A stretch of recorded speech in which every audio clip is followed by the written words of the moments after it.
The murder of Charles Walton. Witchcraft, folklore, murder.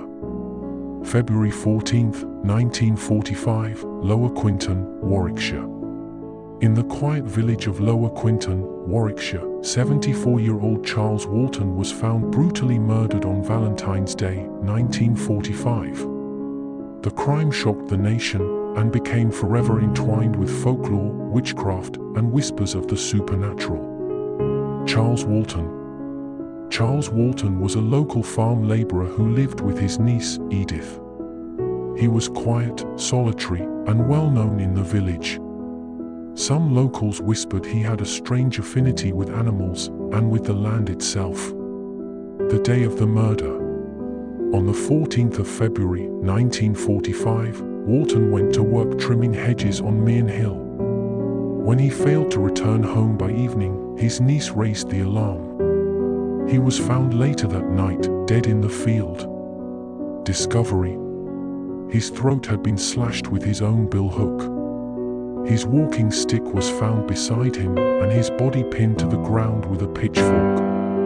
It was a scene unlike anything the local police had ever encountered. Investigation. Warwickshire police called in Scotland Yard. Detective Chief Inspector Robert Fabian of the Yard, took over the case. Despite extensive questioning, house-to-house inquiries, and the use of RAF personnel to search the fields, no one was ever charged. And Tennant, a dark echo. In 1875, Anne Tennant, an elderly woman from nearby Long Compton, was murdered by James Haywood, a simple-minded labourer. He stabbed her with a pitchfork, claiming she was a witch. Haywood was found not guilty by reason of insanity and died in Broadmoor Asylum in 1890. Folklore and the phantom dog.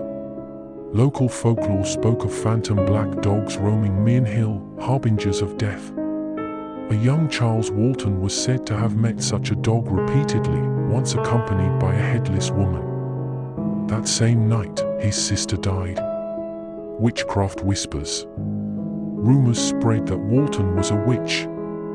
Some claimed he kept natterjack toads to blight crops and cast the evil eye. Others believed his blood had been spilled to replenish the soil's fertility. Police found no evidence to support these claims. Fabian's words. I advise anybody tempted to venture into black magic, witchcraft, shamanism, call it what you will, to remember Charles Walton and to think of his death, which was clearly the ghastly climax of a pagan rite.